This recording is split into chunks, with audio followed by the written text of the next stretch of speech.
Number 1. The Oakland County Child Killer, Michigan's most haunting unsolved mystery. Between February 1976 and March 1977, the Detroit metropolitan area became gripped by a terror that still haunts Michigan to this day, as 4 children vanished from Oakland County suburbs only to be found murdered days later, their bodies carefully washed and dressed in clean clothes, a chilling signature that suggested their killer had kept them alive for days before ending their lives with cruel precision. Mark Stebbins, a 12-year-old boy from Ferndale, disappeared on February 15, 1976, after leaving an American Legion Hall where he had been watching a movie, and his body was discovered 4 days later in a Southfield parking lot, showing signs of sexual assault and death by asphyxiation, his corpse meticulously cleaned and laid out as if the killer wanted him found in a particular state. Just over 7 months later, on December 22, 1976, 12-year-old Jill Robinson vanished after running away from her home in Royal Oak following an argument with her mother about using the telephone, and her body was found 4 days later along Interstate 75 in Troy, shot once in the face with a shotgun. Her body again washed and clothed in clean garments that weren't hers, positioned carefully along the snowy roadside. The nightmare continued on January 2, 1977, when 10-year-old Christine Mihalik disappeared while walking home from a 7-Eleven store in Berkeley where she had purchased a magazine. Her body discovered 19 days later in a ditch in Franklin Village, suffocated to death, and once more the killer had bathed her body and dressed her in freshly laundered clothing that had been carefully pressed. The final known victim was Timothy King, an 11-year-old from Birmingham who vanished on March 16, 1977, after leaving a pharmacy where he had been purchasing candy, telling the store owner he was heading to a nearby hobby shop but never arriving there, and his body was found 6 days later in a ditch in Livonia, sexually assaulted and suffocated, his skateboard placed carefully beside him, and investigators discovered he had been fed his favorite meal of fried chicken before his death, suggesting the killer had asked the boy about his preferences and fulfilled this request before murdering him. The Michigan State Police assembled a task force of over 200 investigators who conducted thousands of interviews and followed up on tens of thousands of tips, creating what was then the largest murder investigation in United States history, utilizing early computer databases to cross-reference information and deploying psychological profilers from the FBI who suggested the killer was likely an older white male with a respectable position in the community, someone with access to a private space where he could keep victims undetected, possibly someone who had lost a child of his own or experienced childhood trauma. Over the decades, numerous suspects emerged, including Christopher Bush, a convicted child molester from Bloomfield Hills who committed suicide in 1978 and whose family owned a cabin in S Lake where fibers matching those found on Christine Mihalik's body were later discovered, though his DNA did not match genetic material recovered from victim evidence. Another suspect, Arch Sloan, a convicted sex offender, told multiple people before his death in 2005 that he had participated in the murders alongside Bush and another man, claiming the killings were connected to a child pornography ring operating in the area.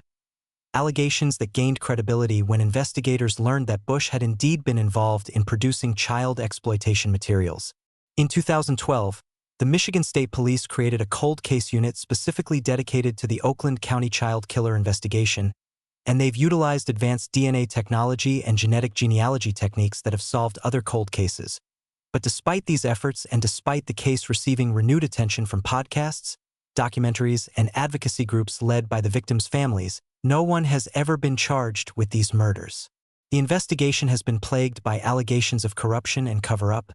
with some family members and independent investigators suggesting that evidence was deliberately mishandled or suppressed because the perpetrator or perpetrators had connections to wealthy and influential families in Oakland County. Claims that gained traction when it was revealed that critical evidence from the original investigation had been lost or destroyed over the years. The case remains open, with the Michigan State Police maintaining a tip line and regularly reviewing new leads, while the families of the victims continue advocating for justice, holding annual memorial services, and pushing for continued investigation. Their pain compounded by the knowledge that someone in Michigan likely knows the truth about who committed these horrifying crimes but has chosen to remain silent for nearly 5 decades. The Oakland County Child Killer case fundamentally changed how law enforcement and communities approach child safety, leading to implementation of stranger danger education programs, establishment of sex offender registries, and creation of protocols for Amber Alerts and rapid response to child abductions, transforming an era when children routinely walked alone through neighborhoods into one where such freedom became unthinkable.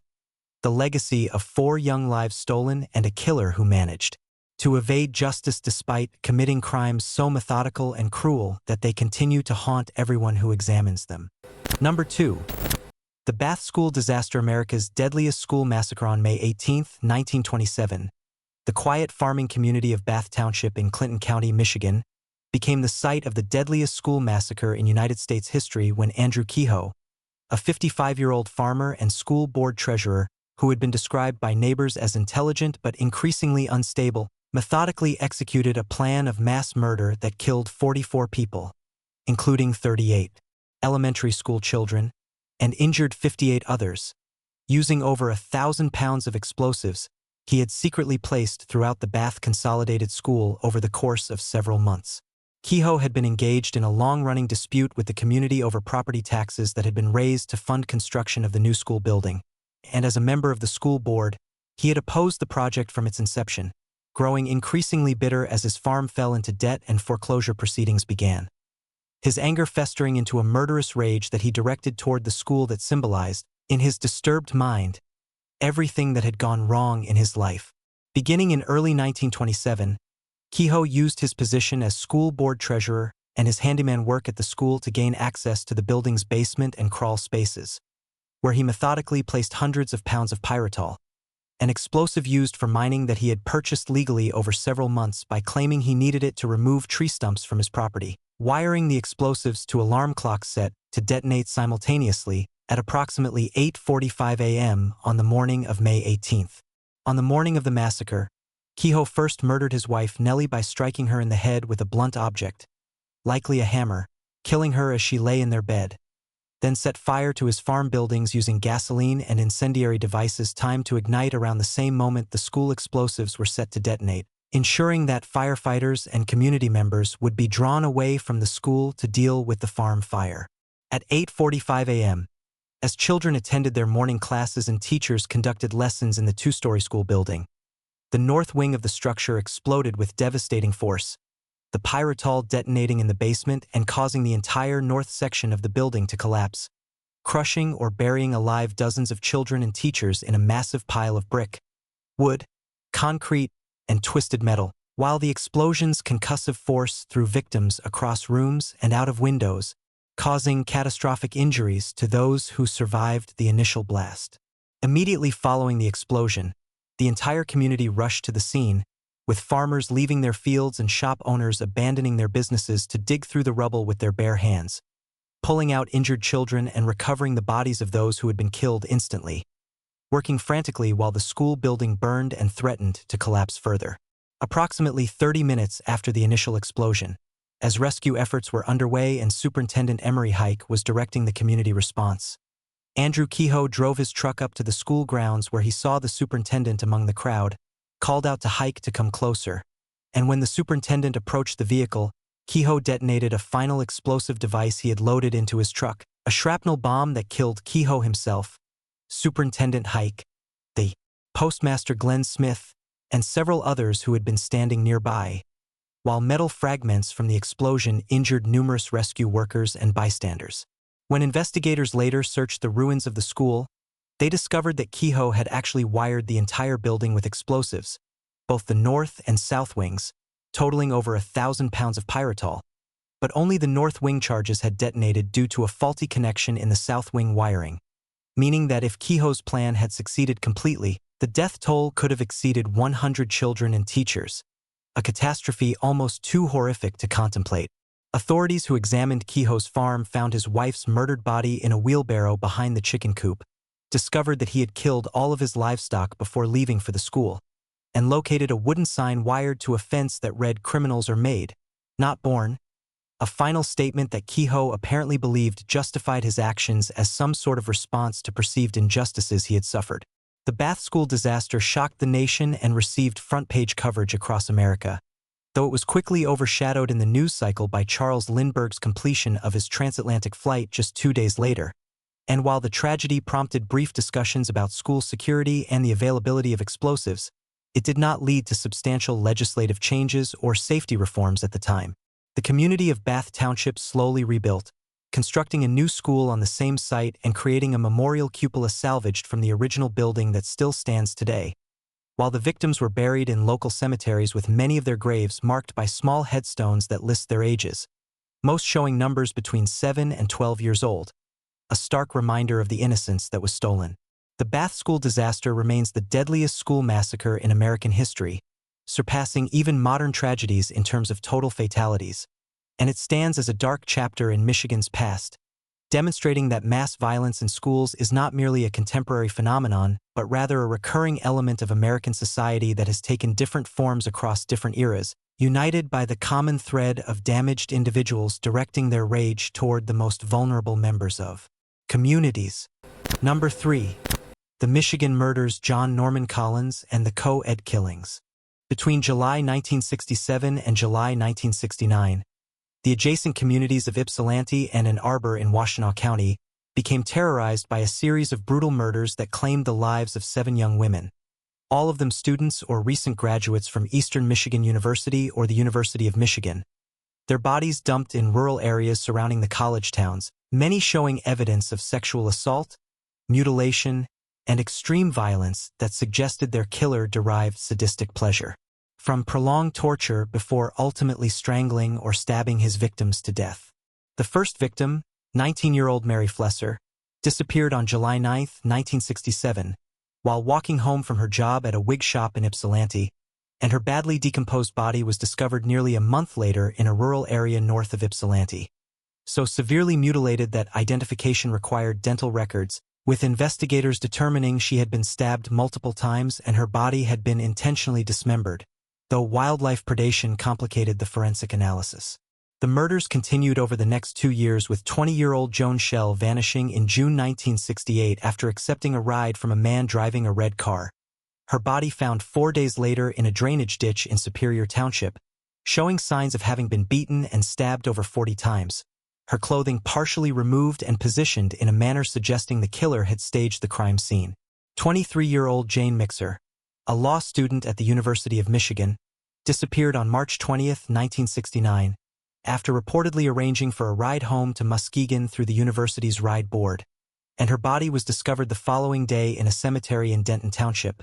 shot twice in the head with a small caliber weapon and strangled with one of her own stockings, presenting a different method than the previous victims and initially leading investigators to wonder if this was a copycat killing. 16-year-old Marlyn Skelton went missing from Romulus on March 24, 1969.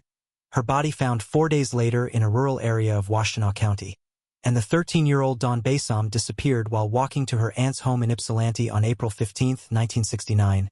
Her body discovered 4 days later with her throat slashed so deeply she was nearly decapitated, black electrical tape wrapped around her wrists and ankles. The sixth victim, 21-year-old Alice Callum, vanished on June 7, 1969, from Ann Arbor, and her body was found 2 days later in a rural area north of Ypsilanti, naked except for a white blouse, shot in the head and showing defensive wounds that indicated she had fought desperately against her attacker. The final victim attributed to the Michigan murderer was 18-year-old Karen Sue Bainman, an Eastern Michigan University freshman who disappeared on July 23, 1969, after leaving a wig shop in Ypsilanti where witnesses reported seeing her talking with a young man on a motorcycle, and her partially clothed body was found 3 days later in a wooded gully near Huron River Drive, strangled with her own pantyhose and showing evidence of sexual assault and brutal beating. The investigation into these murders became one of the largest manhunts in Michigan history,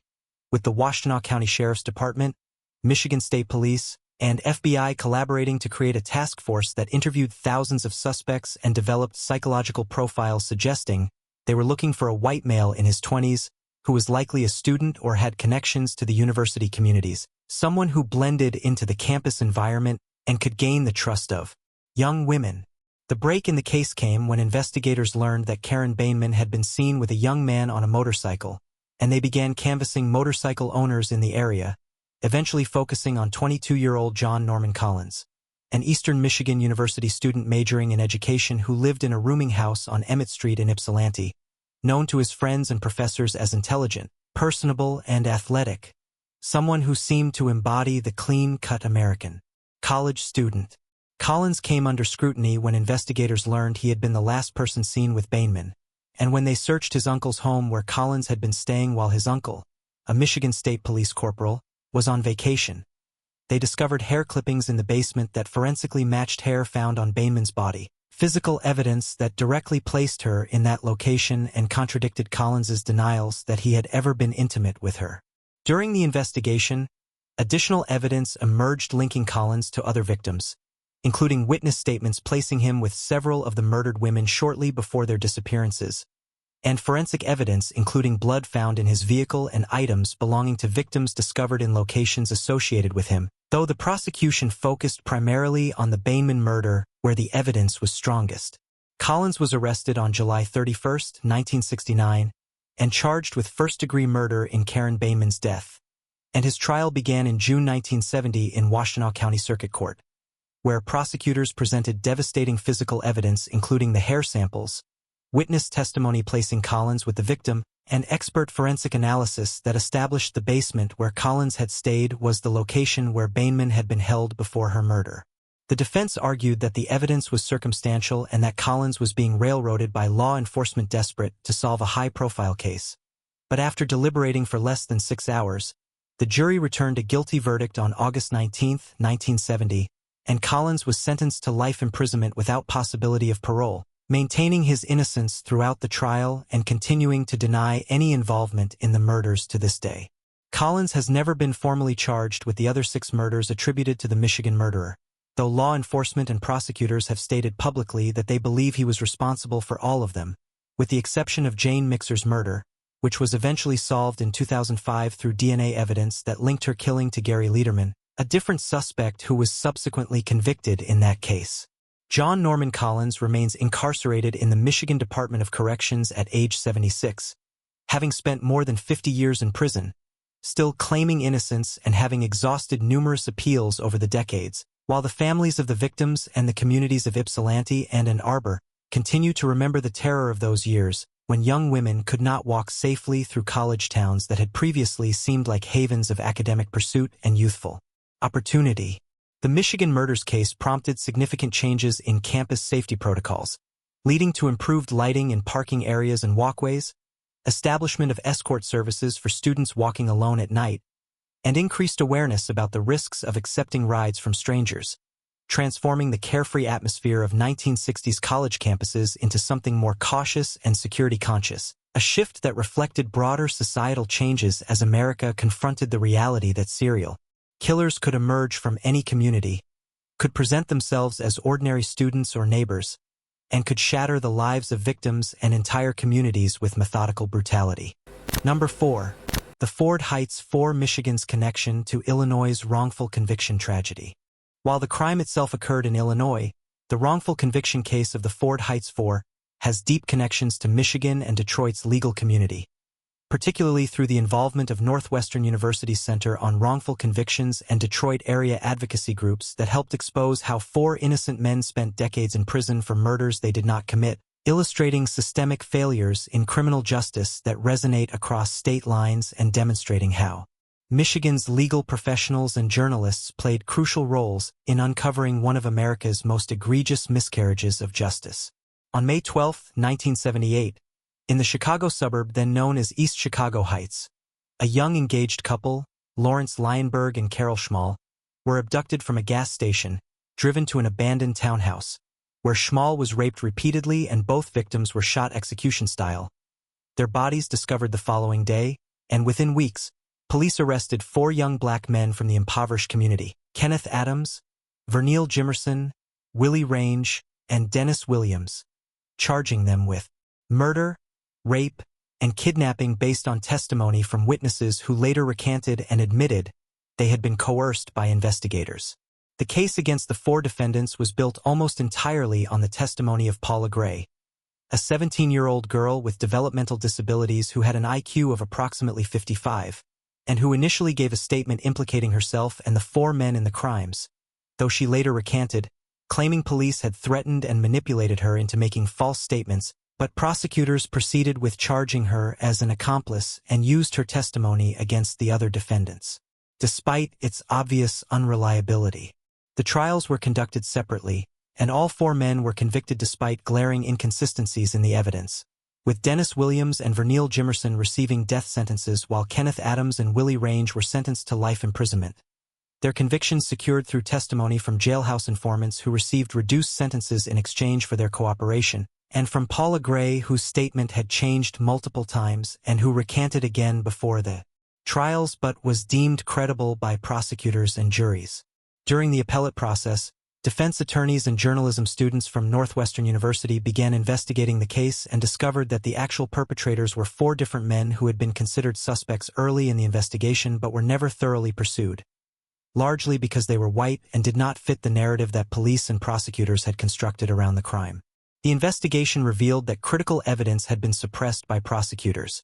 including statements from witnesses who identified the actual perpetrators, forensic evidence that contradicted the timeline presented at trial, and documentation showing that the jailhouse informants had been offered deals in exchange for their testimony against the Ford Heights 4. Michigan's connection to this case deepened when David Protess, a journalism professor at Northwestern whose investigative reporting students were instrumental in uncovering the truth, collaborated with Detroit-area wrongful conviction advocates and legal professionals who provided expertise in forensic analysis and appellate procedure, while Detroit-based journalists covered the case extensively and helped bring national attention to the miscarriage of justice. In 1996, DNA testing that had not been available at the time of the original trials definitively excluded all 4 convicted men from the crime scene evidence, and the testing instead matched 4 other individuals who had long been suspected by defense attorneys but ignored by prosecutors, leading to Dennis Williams's release from death row after 18 years of incarceration, followed by the releases of Kenneth Adams, Willie Range, and Vernil Jimerson, who collectively had spent over 60 years in prison for crimes they did not commit. Paula Gray, who had been coerced into implicating herself and the others, was also released after serving time for a crime she had no involvement in, her life destroyed by a system that exploited her vulnerability and intellectual disabilities for the sake of securing convictions. The actual perpetrators, who included Arthur Robinson, Juan Rodriguez, Dennis Johnson, and a 4th individual, were eventually identified through DNA evidence and witness testimony, and while Robinson was charged and convicted of the murders in 1999, receiving a life sentence, the other suspects were never brought to trial due to various legal complications and the deaths of some individuals before charges could be filed. The Ford Heights 4 subsequently filed civil rights lawsuits against Cook County and the law enforcement officials involved in their wrongful prosecutions, ultimately receiving a settlement of $36 million in 1999, one of the largest wrongful conviction settlements in United States history at that time, though no amount of financial compensation could restore the decades of their lives stolen or repair the psychological trauma inflicted by years on death row and in maximum security prisons for crimes they did not commit. Michigan's legal community used this case as a teaching tool and advocacy example, with law schools at the University of Michigan, Wayne State University, and Detroit Mercy incorporating the Ford Heights 4 case into their wrongful conviction curricula, while Michigan-based Innocence Projects modeled some of their investigative techniques on the methods used by Northwestern students and professors who had cracked the case. The Ford Heights 4 case exposed systemic problems that exist in Michigan's criminal justice system as well,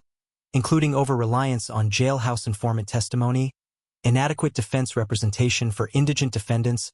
prosecutorial misconduct through suppression of exculpatory evidence,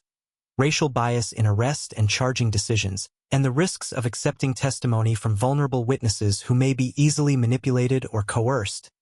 all issues that have been documented in numerous Michigan cases where innocent individuals have been convicted of serious crimes. The legacy of this case contributed to reforms in both Illinois and Michigan, including stricter requirements for corroboration of jailhouse informant testimony, mandatory recording of interrogations, improved procedures for handling witnesses with intellectual disabilities or mental illness, and expanded access to post-conviction DNA testing, though advocates argue that these reforms remain inadequate and that wrongful convictions continue to occur with disturbing frequency. The 4 men whose lives were destroyed by this miscarriage of justice each struggled to rebuild their lives after release, with some finding employment and attempting to move forward while others battled depression,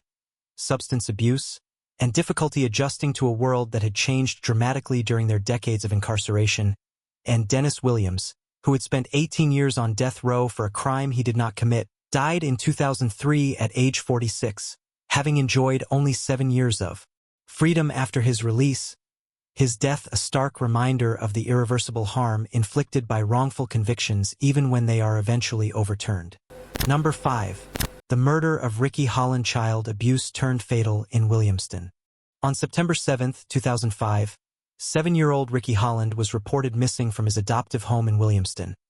a small town in Ingham County, Michigan, sparking a massive search effort involving hundreds of volunteers, law enforcement agencies, and national media attention, though the truth would eventually reveal that Ricky had already been dead for months, killed by the very people who were supposed to protect him, his adoptive parents Timothy and Lisa Holland, who had subjected the vulnerable child to horrific abuse before murdering him and hiding his body while pretending to search for him alongside the community that had mobilized to find him. Ricky Holland had been adopted by the Hollands in 2003 along with his biological brother, both boys coming from difficult backgrounds in the foster care system, and within months of the adoption, neighbors, teachers, and family members began noticing signs that something was terribly wrong in the Holland household. Observing bruises on Ricky's body, noting his malnourished appearance, and hearing disturbing reports from the children about punishments that included being forced to stay outside in cold weather, being deprived of food, and being subjected to beatings that left visible injuries. Multiple reports were made to Child Protective Services regarding the abuse Ricky was suffering, with mandatory reporters including teachers and medical professionals filing formal complaints documenting injuries and concerning behaviors. Yet the system failed to adequately investigate these reports or take action to remove Ricky from the home, allowing the abuse to escalate from severe neglect and physical punishment to ultimately fatal violence. In the months leading up to Ricky's death, the abuse intensified dramatically, with Timothy Holland subjecting Ricky to increasingly brutal beatings that included striking him with belts, boards, and closed fists, while Lisa Holland participated in the abuse by helping restrain Ricky during punishments and by implementing cruel deprivation tactics such as forcing him to sleep on the basement floor and denying him adequate food. Both parents apparently viewing the child as somehow deserving of this treatment due to behavioral issues that were almost certainly trauma responses from his early childhood experiences. On May 12, 2005, nearly 4 months before the Hollands would report Ricky missing, Timothy Holland beat 7-year-old Ricky so severely that the child died from his injuries. The exact cause of death later determined to be blunt force trauma to the head and body, and rather than seeking medical attention or reporting the death, the Hollands wrapped Ricky's small body in plastic bags and a tarp, drove to a remote wooded area near Litchfield in Hillsdale County, approximately 60 miles from their home, and buried him in a shallow grave covered with brush and debris, returning home to begin an elaborate deception. For the next 4 months, Timothy and Lisa Holland maintained the fiction that Ricky was still alive, telling his biological brother that Ricky had been sent to live with relatives, avoiding questions from teachers by claiming they were homeschooling him, and creating various excuses when family members or acquaintances asked about the boy's whereabouts, all while knowing that his body was decomposing in that shallow grave in the woods. On September 7, 2005, perhaps realizing that questions about Ricky's absence were becoming impossible to deflect, the Hollands finally reported him missing, claiming he had disappeared from their home during the night, and they participated in search efforts, gave tearful interviews to media outlets, and accepted support from community members who organized volunteer search parties and distributed missing person flyers, their deception so convincing that few initially suspected they were responsible for the child's disappearance. The investigation into Ricky's disappearance quickly focused on the adoptive parents as law enforcement officials reviewed the documented history of abuse reports and interviewed teachers and others who had expressed concerns about the child's welfare. And under questioning, both Timothy and Lisa Holland's stories began to fall apart, contradictions emerging in their accounts of Ricky's last known activities and their explanations for why they had not reported him missing earlier if he had truly disappeared during the night. On September 14, 2005, just 1 week after reporting Ricky missing, Timothy Holland confessed to killing the boy and led investigators to the burial site in Hillsdale County, where Ricky's badly decomposed remains were recovered, still wrapped in the plastic bags and tarp, the small skeleton showing evidence of multiple healed fractures from previous abuse, a testament to the prolonged suffering this child had endured before his death. Timothy Holland was charged with first-degree murder, first-degree child abuse, and other related offenses, while Lisa Holland was initially charged with being an accessory after the fact in child abuse,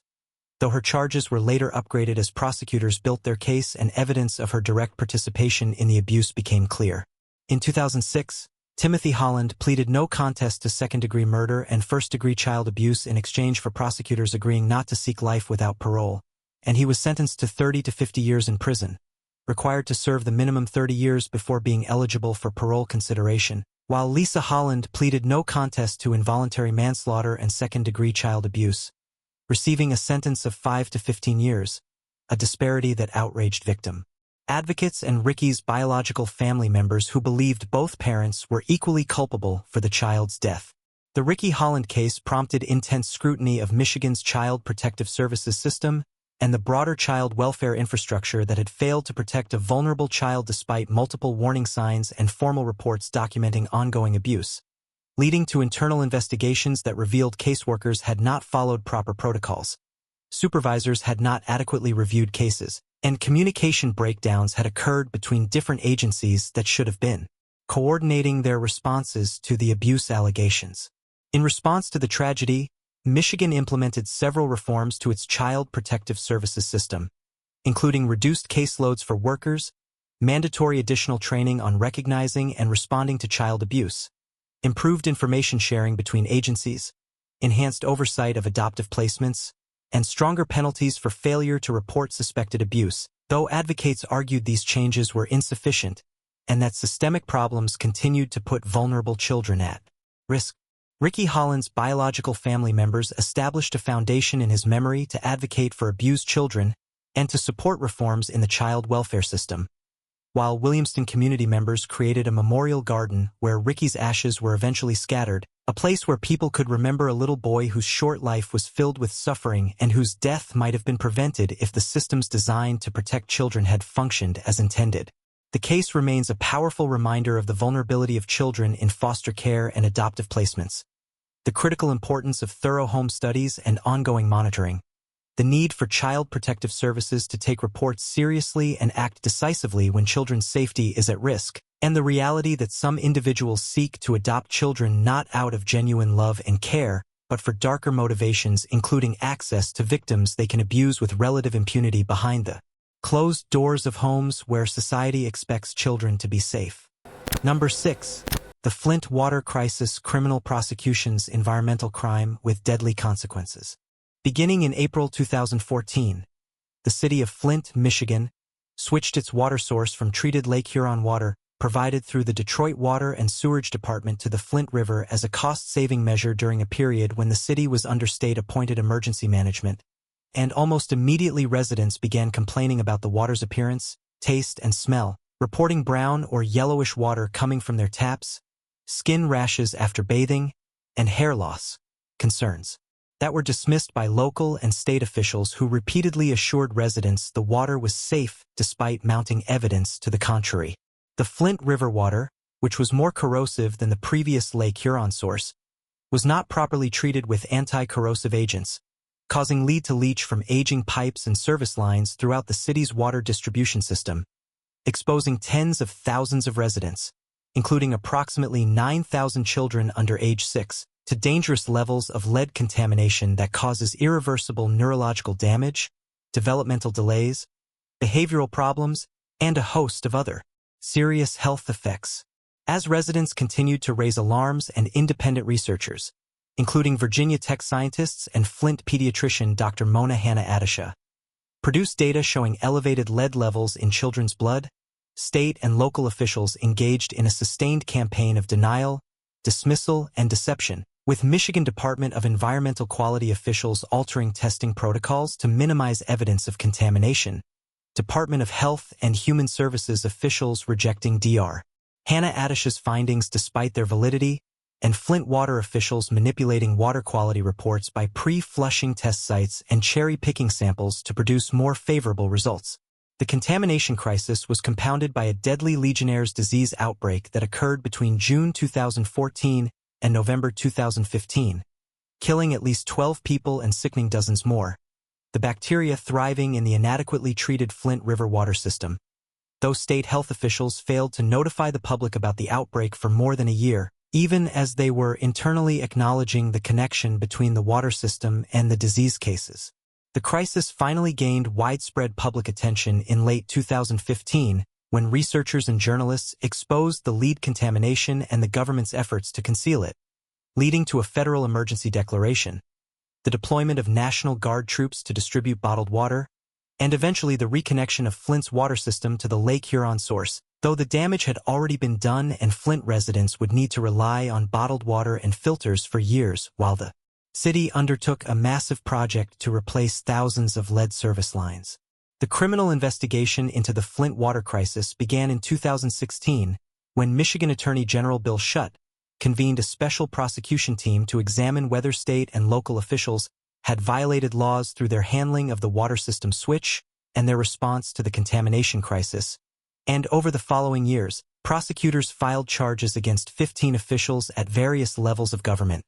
ranging from local Flint Water Department employees to high-ranking state officials in Governor Rick Snyder's administration. Among those charged were Michigan Department of Health and Human Services Director Nick Lyon and Chief Medical Executive Eden Wells,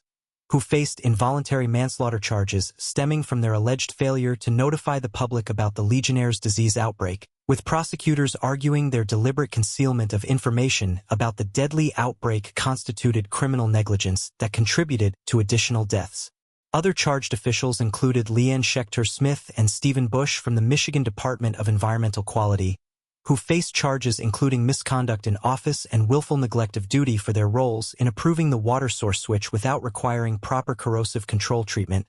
and for misleading federal regulators about the city's compliance with the lead and copper rule. Darnell Early and Gerald Ambrose, former emergency managers appointed by the state to run Flint's government, were charged with felonies including false pretenses and conspiracy for their roles in the decisions that led to the water crisis, and for allegedly providing misleading information about the safety of the water supply. The prosecutions faced numerous legal challenges and procedural complications, with defense attorneys arguing that the charges were politically motivated, that individual officials were being scapegoated for systemic failures, and that prosecutors were overreaching by attempting to criminalize policy decisions and bureaucratic errors. And in June 2019, newly elected Attorney General Dana Nessel announced that her office was dismissing all pending charges and starting the investigation over from the beginning with a new prosecution team, arguing that the previous prosecution had been mishandled and that cases needed to be rebuilt on a stronger foundation. Under the new prosecution effort led by Solicitor General Fadwa Hamoud and Wayne County Prosecutor Kim Worthy, investigators conducted an exhaustive review of hundreds of thousands of documents and electronic communications, ultimately bringing new charges in January 2021 against 9 officials including former Governor Rick Snyder, who became one of the few governors in American history to face criminal charges for actions taken in office, charged with 2 misdemeanor counts of willful neglect of duty for his role in the crisis. The new charging documents alleged that Governor Snyder and other high-ranking officials had been informed about the Legionnaire's outbreak and water quality problems much earlier than they had publicly acknowledged, and that they had made deliberate decisions to withhold information from the public and to continue promoting the water as safe despite knowing about serious health risks. Other officials recharged in 2021 included former Health Department Director Nick Lyon, facing involuntary manslaughter charges connected to 9 deaths from Legionnaire's disease, along with charges of misconduct in office, and several other former state officials facing various felonies related to perjury, obstruction of justice, and extortion. However, in June 2022, the Michigan Supreme Court dealt a devastating blow to the prosecution when it ruled that the one-judge grand jury process used to issue the 2021 indictments was unconstitutional, effectively dismissing all charges against all defendants including Governor Snyder, a decision that was based on procedural grounds rather than the merits of the evidence and that left the prosecution unable to refile charges because the statute of limitations had expired on most offenses. The dismissal of all criminal charges meant that despite overwhelming evidence that government officials at multiple levels had made decisions that poisoned Flint's water supply, endangered public health, and attempted to cover up the crisis, No one would face criminal accountability through the justice system, a result that devastated Flint residents who had waited years hoping to see those responsible held accountable for the harm inflicted on their community. Civil lawsuits related to the water crisis have resulted in settlements exceeding $600 million to compensate affected residents, with the majority of funds designated for children who were exposed to lead during the critical developmental years. Though no amount of money can reverse the permanent neurological damage suffered by thousands of young people or restore the trust that was shattered when government at every level failed to protect the people it was supposed to serve. The Flint Water Crisis remains one of the most significant environmental crimes in American history, demonstrating how systemic racism, economic inequality, political dysfunction, and bureaucratic negligence can converge to create a catastrophe that disproportionately harms vulnerable communities, particularly low-income Black residents who lacked the political power to demand action when they first raised concerns about their water supply, and the failure to achieve criminal accountability has reinforced perceptions that powerful government officials can escape justice even when their decisions have deadly consequences for ordinary citizens. Number 7. The murder of Betsy Aardsma. Penn State's unsolved library killing with Michigan connections. On November 28, 1969, 22-year-old Betsy Aardsma, a graduate student in English literature at Penn State University, was murdered in the stacks of Petit Library on the University Park campus, stabbed once through the heart with a knife. Her body discovered by other students who initially thought she had fainted, the single fatal wound concealed beneath her red dress and not immediately apparent to those who found her, making this one of the most perplexing unsolved murders in American academic history, with Michigan connections emerging through the investigation and various theories about the perpetrator's possible origins. Betsy had grown up in Holland, Michigan, graduating from Holland High School before attending the University of Michigan for her undergraduate degree, where she had been an excellent student and active in campus life. Then moving to State College, Pennsylvania to pursue her graduate studies at Penn State, maintaining close connections to her Michigan family and frequently writing letters home describing her academic work and her life in Pennsylvania. On the day of her murder, Betsy had gone to Petit Library around 4:30 p.m. to research material for a paper, making her way to the core-level stacks, a quiet basement area where older books were stored and where students often studied in relative isolation, and at approximately 4:45 p.m., she was attacked by an unknown assailant who approached her between the shelves, stabbed her once with such precision that the knife penetrated her left breast and pierced her heart, killing her within minutes, then apparently fled the library without being noticed or identified by any witnesses. Two students discovered Betsy's body at approximately 5 p.m. when they came across her lying on the floor between the book stacks, blood pooling beneath her, and they initially believed she had suffered a medical emergency, calling for help and attempting to assist her. But by the time emergency responders arrived and transported her to the campus health center, she was already dead, and it was only during examination that medical personnel discovered the stab wound and realized this was a homicide. The investigation into Betsy's murder became one of the largest in Pennsylvania State Police history, with investigators interviewing thousands of students, faculty, and staff members, reviewing library records to identify everyone who had been in Petit Library that afternoon, and pursuing numerous leads and theories about the killer's identity and motive. Yet despite these extensive efforts, no arrest has ever been made and the case remains officially unsolved more than 50 years later. Early in the investigation, police focused on the possibility that Betsy had been killed by someone she knew, perhaps a rejected romantic interest or someone with whom she had an academic or personal dispute,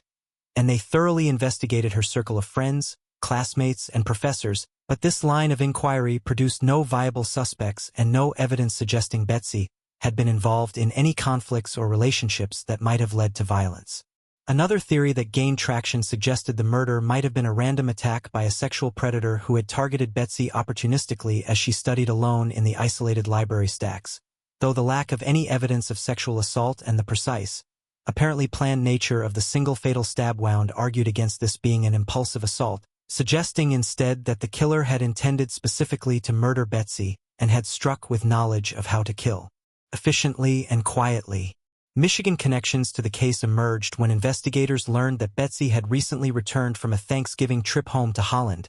where she had spent the holiday with her family and detectives explored whether someone from her Michigan past might have followed her back to Pennsylvania or whether she might have encountered someone from Michigan in State College. Though these avenues of investigation yielded no conclusive leads. Over the decades, various suspects have been proposed by investigators, journalists, and amateur researchers, including claims that a particular Penn State student or faculty member had been involved, allegations that the murder was connected to other unsolved crimes in the region during that time period, and theories suggesting the killer might have been someone passing through the area who struck at random and then left, though none of these theories has been substantiated with sufficient evidence to lead to charges. In recent years, the case has been examined using modern investigative techniques, including DNA analysis of evidence preserved from the crime scene.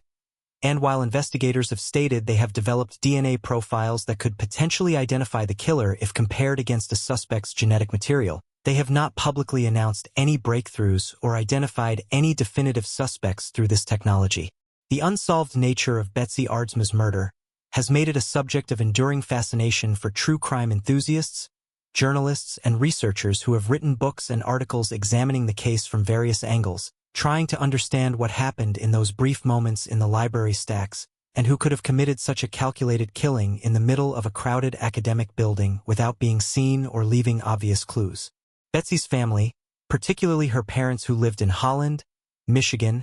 and who passed away without ever learning who killed their daughter,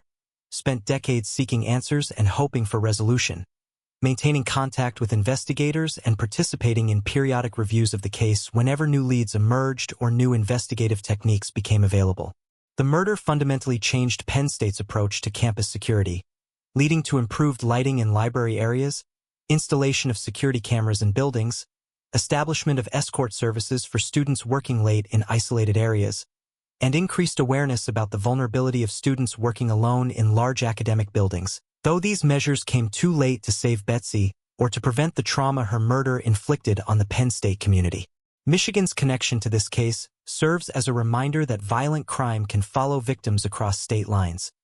that unsolved murders leave pain that extends across geographic boundaries and through generations of family members seeking justice, and that even cases occurring in other states can have profound impacts on Michigan communities when the victims grew up in Michigan towns and their families continue living with the absence and uncertainty. The Betsy Aardsma case also illustrates the frustrations inherent in cold case investigations where evidence was collected using outdated techniques, where potential witnesses have died or lost memories over the intervening decades, and where the person responsible may have lived an entire life without accountability,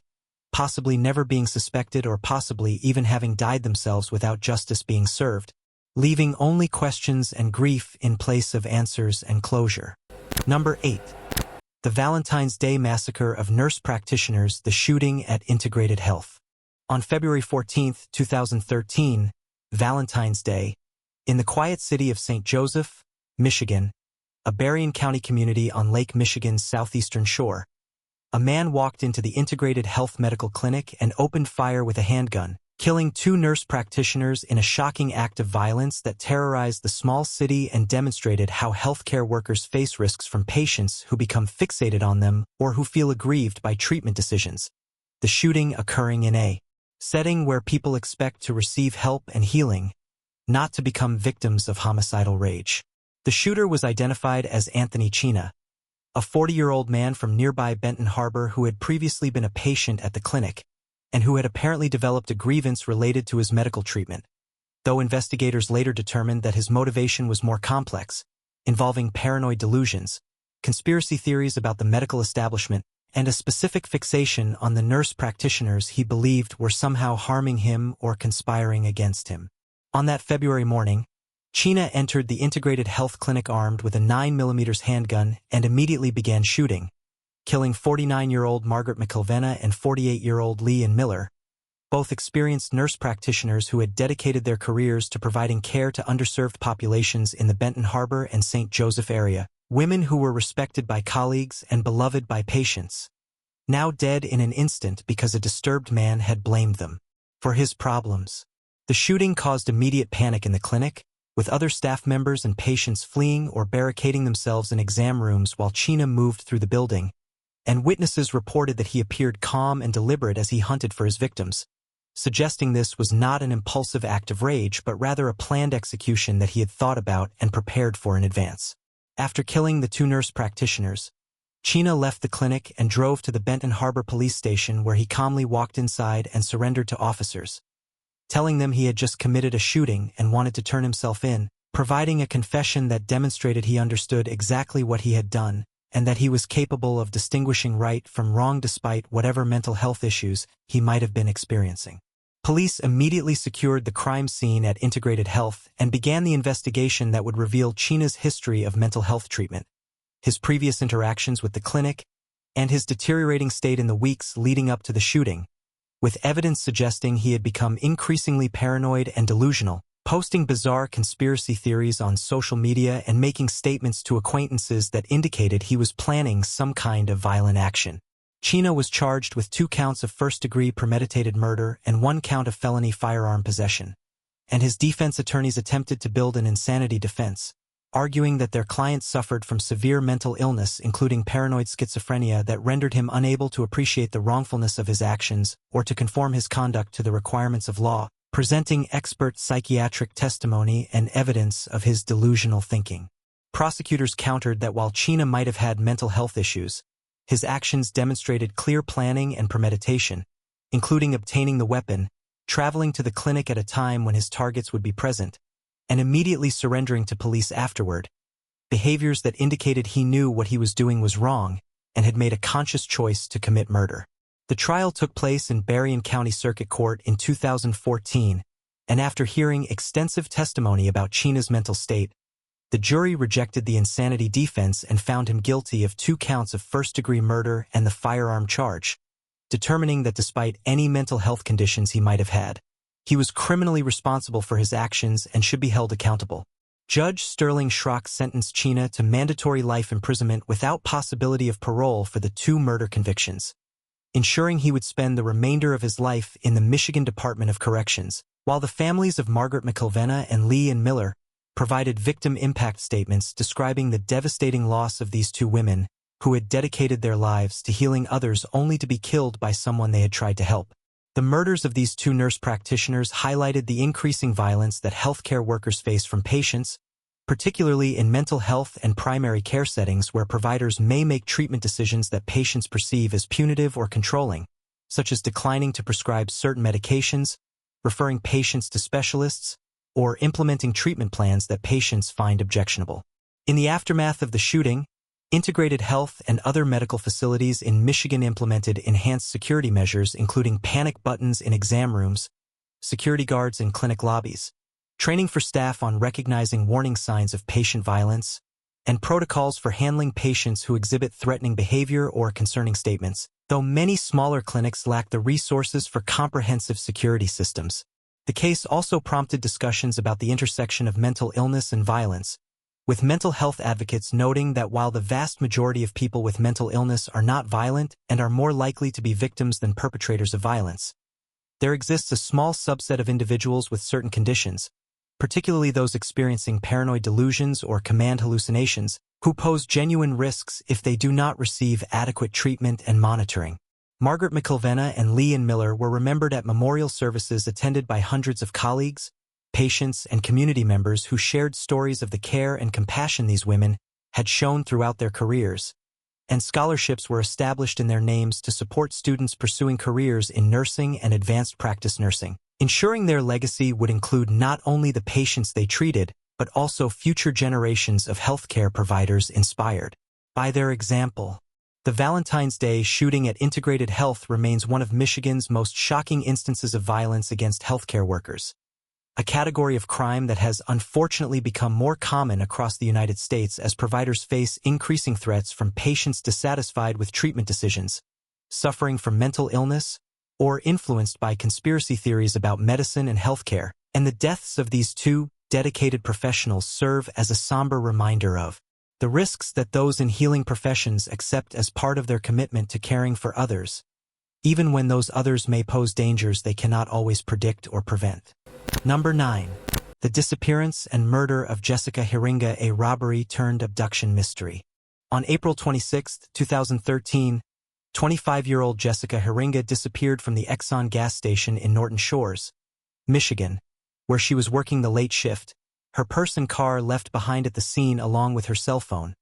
suggesting she had been abducted rather than having left voluntarily, and despite extensive searches, the deployment of hundreds of volunteers, and national media coverage including features on shows like Disappeared and America's Most Wanted,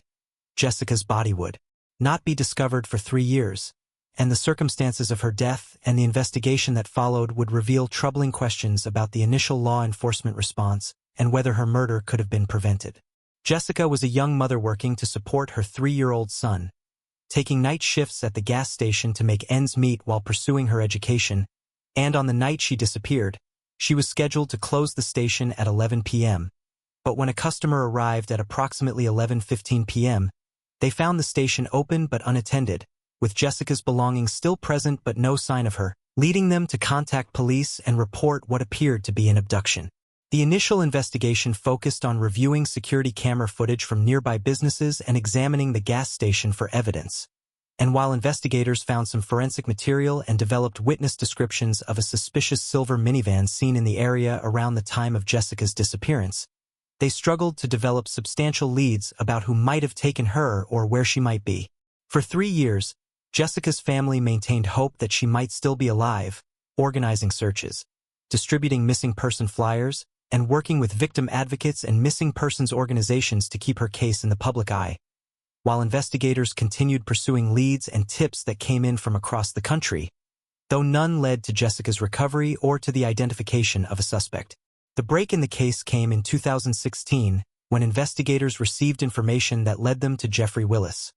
a 46-year-old man from Muskegon County who was already in custody facing charges in a separate case involving the attempted abduction of a 16-year-old girl he had picked up while she was walking along a road, holding her at gunpoint until she managed to escape from his vehicle and report the incident to police. When investigators searched Willis's property following his arrest in the attempted abduction case, they discovered disturbing evidence including a hidden room in his home that appeared designed for holding captives, handcuffs and restraints, violent pornography, and a digital camera containing photos and videos that provided evidence of his involvement in Jessica Heeringa's disappearance and murder. Among the evidence found on Willis's devices were images that showed Jessica shortly after her abduction, confirming that Willis had taken her from the gas station. And while her body was not immediately located, Willis's cousin Kevin Bloom eventually came forward and testified that Willis had confessed to killing Jessica and had described disposing of her body in a wooded area, though the exact location remained unknown and Jessica's remains have never been recovered despite extensive searches of areas identified by Willis's cousin. Willis was charged with first-degree murder, felony murder, and kidnapping in Jessica Heeringa's case, and prosecutors built their case on the physical evidence linking Willis to the gas station, the images found on his devices, and the testimony from his cousin about Willis's confession, presenting a circumstantial but compelling argument that Willis had abducted Jessica with the intent to hold her captive, had murdered her when she resisted or tried to escape, and had disposed of her body in a location where it has not yet been found. The trial began in 2018 in Muskegon County Circuit Court, and the prosecution presented evidence suggesting Willis had been stalking potential victims for years, driving around in his minivan looking for vulnerable women he could abduct, and that Jessica had been targeted because she was alone at the gas station late at night, making her an accessible victim for someone who had clearly planned and prepared for these kinds of abductions. Willis's defense argued that the evidence was circumstantial, that the testimony from his cousin was unreliable because Bloom had his own criminal history and motivations to cooperate with prosecutors, and that without Jessica's body or definitive proof of her death, the murder charges were based on speculation rather than facts, though this argument was undermined by the powerful evidence found on Willis's devices and the patterns of behavior that emerged from the investigation. The jury deliberated for approximately 9 hours before returning guilty verdicts on all charges, finding that prosecutors had proven beyond reasonable doubt that Willis had kidnapped and murdered Jessica Heeringa,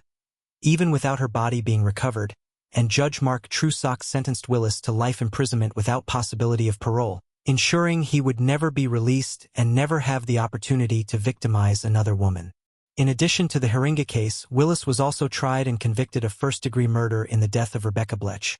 a 36-year-old woman who was shot and killed while jogging on a rural road in Dalton Township in 2014, a seemingly random killing that investigators eventually linked to Willis through ballistic evidence, and he received a second life sentence without parole for that murder, confirming that he was a serial predator who had killed multiple women and likely would have continued his pattern of violence if he had not been arrested. The Jessica Heeringa case raised troubling questions about the initial law enforcement response, with Jessica's family and victim advocates arguing that police had not acted with sufficient urgency in the early hours and days after her disappearance, had failed to secure and review all available surveillance footage quickly enough, and had not adequately communicated with the family about the investigation's progress, criticisms that led to discussions about protocols for handling missing person cases and the importance of treating potential abductions as critical emergencies requiring immediate and comprehensive response. Jessica's mother, Shelley Heeringa, became an advocate for missing persons' families and for reforms in how law enforcement handles these cases, working to establish better communication protocols, faster deployment of resources in the critical early hours of an investigation, and improved support services for families navigating the trauma of having a loved one missing, channeling her grief into efforts that might help prevent other families from experiencing similar anguish. The fact that Jessica's body has never been recovered remains a source of profound pain for her family, denying them the ability to lay her to rest properly and depriving them of whatever closure might come from being able to visit a grave site. And despite Willis's convictions and life sentences, Jessica's mother and family members continue to hope that someday he will reveal where he disposed of her remains, though he has refused to provide this information and may take that knowledge to his grave. The case serves as a reminder of the vulnerability of people working alone in retail and service positions during late-night hours, particularly women who may be targeted by predators who recognize their isolation and accessibility, and it has prompted some businesses to implement safety measures such as requiring two-person staffing during overnight shifts, installing more comprehensive security systems, and providing panic buttons or direct communication links to law enforcement for employees working in high-risk situations. Number 10.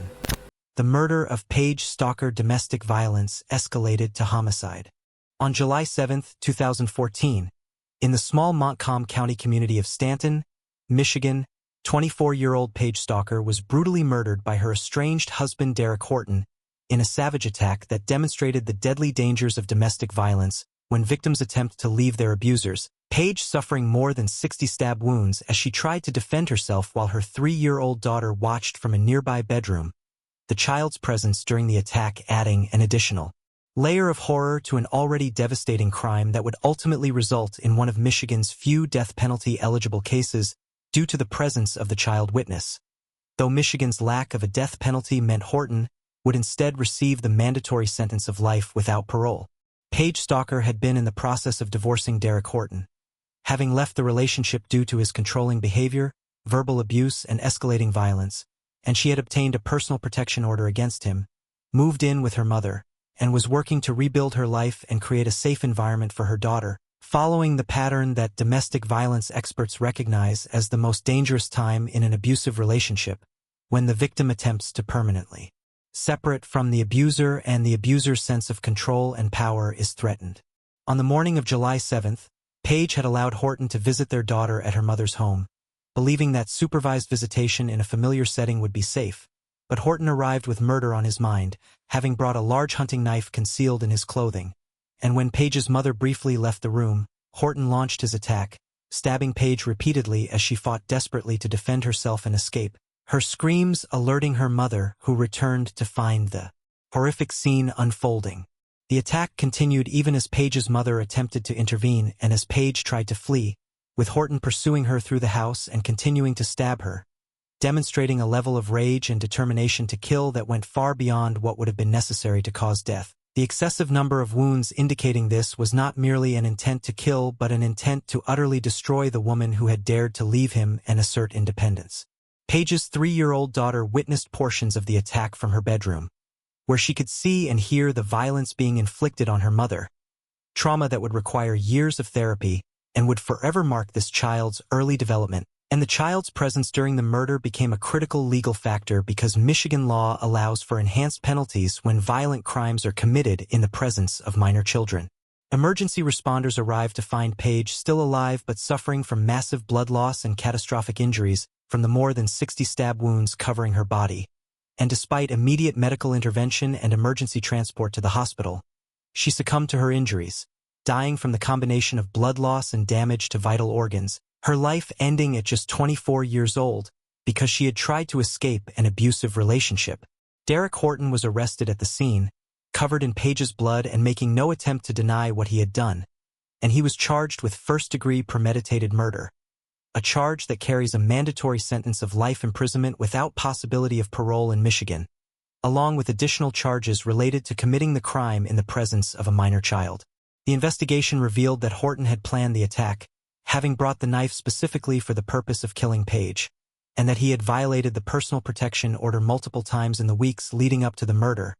behavior that Paige had reported to police, though the violations had not resulted in significant consequences that might have prevented the eventual murder. Prosecutors built a straightforward case demonstrating premeditation through Horton's bringing of the weapon, his choice of timing when he knew Paige would be present with their daughter, and his systematic attack that continued even as Paige tried to escape, while the defense attempted to argue that Horton had acted in a moment of passion or rage rather than with premeditation, though this argument was fundamentally undermined by the evidence of planning and the sustained nature of the attack. The trial took place in Montcalm County Circuit Court, and the jury quickly returned a guilty verdict on the first-degree murder charge after hearing the overwhelming evidence and testimony describing the brutal attack, and Judge Suzanne Hoseth Krieger sentenced Horton to the mandatory life term without parole, telling him during sentencing that his actions had not only taken Paige's life, but had inflicted irreparable trauma on his own daughter, who would have to live with the memories of witnessing her mother's murder. Paige's family members provided victim impact statements describing the vibrant, loving young woman who had been taken from them, a devoted mother who was working to create a better life for her daughter, a daughter and sister who brought joy to her family, and a person with dreams and potential that would never be realized because an abusive man could not accept losing control over her. The case prompted renewed attention to the issue of domestic violence in Michigan, and particularly to the heightened danger victims face when attempting to leave abusive relationships, with advocates noting that the period immediately following separation is when victims are most likely to be killed by their abusers, and that personal protection orders, while important legal tools, cannot by themselves prevent determined abusers from carrying out violence. In response to cases like Paige's, Michigan has implemented various reforms including enhanced enforcement of protection orders, mandatory arrest policies in domestic violence cases,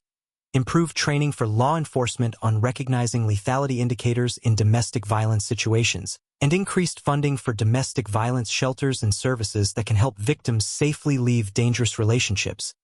though advocates argue that much more needs to be done, including addressing the cultural attitudes that minimize domestic violence and fail to hold abusers accountable until tragedies occur. Paige's daughter, who witnessed her mother's murder at age 3, was placed in the care of Paige's family members who have worked to provide her with therapy, support,